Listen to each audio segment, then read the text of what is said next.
আবারও বড় দরপতন দেশের 2 শেয়ার বাজারে। সপ্তাহের তৃতীয় কার্যদিবসে ঢাকা স্টক এক্সচেঞ্জে প্রধান সূচক কমেছে 81 পয়েন্ট, 303 কোটি টাকা কমে লেনদেন হয় 664 কোটি টাকা, আর দর হারিয়েছে 83 প্রতিষ্ঠানের শেয়ার। অন্যদিকে চট্টগ্রাম স্টক এক্সচেঞ্জে সার্বিক সূচক কমেছে 171 পয়েন্ট। মঙ্গলবার শুরুতেই পড়তে থাকে ঢাকা স্টক এক্সচেঞ্জের সূচক।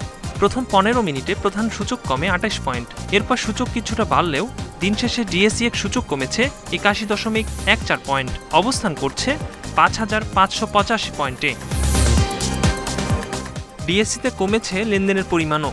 মোট লেনদেন হয় 664 কোটি 36 লাখ টাকা শেয়ার। আগের দিনের চেয়ে লেনদেন কমেছে 303 কোটি 66 লাখ টাকা। এই অবস্থায় পুঁজিবাজারে বিনিয়োগ আনতে আস্থার জায়গা বাড়ানোর কথা জানান খাত সংশ্লিষ্টরা। আসলে ইনভেস্টররা যদি এখানে প্রফিট পায় বা তারা যদি এখানে একটা নিশ্চয়তা পায়, তাহলে ইনভেস্টররাও তো অবশ্যই আসবে। আমরাও চাই যে মার্কেটটা নিজের গতিতে চলুক, স্বাভাবিক মার্কেট চলমান থাকুক। ওনারা সহসাই কিন্তু এটা এখান থেকে হয়তো উঠিয়ে দেবে, এটা আমরা ডিএসই দৃঢ়ভাবে বিশ্বাস করি। হাত বদলে অংশ নেয়া 399টি কোম্পানি ও মিউচুয়াল ফান্ডের মধ্যে দর কমেছে 87 প্রতিষ্ঠানের শেয়ারের।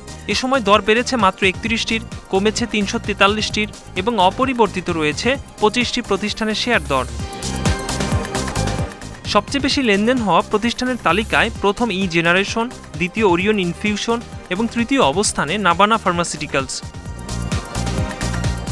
এদিকে শতাংশের দিক থেকে দর বৃদ্ধিতে প্রথম রিলায়েন্স ইন্স্যুরেন্স মিউচুয়াল ফান্ড, দ্বিতীয় খান ব্রাদার্স পিপি ওভেন এবং তৃতীয় অবস্থানে লিগ্যাসি ফুটওয়্যার। অন্যদিকে চট্টগ্রাম স্টক এক্সচেঞ্জে সার্বিক সূচক কমেছে 170.93 পয়েন্ট। লেনদেন হয় 14 কোটি 71 লাখ টাকা শেয়ার। একরামুল ইসলাম, ইন্ডিপেন্ডেন্ট নিউজ, ঢাকা।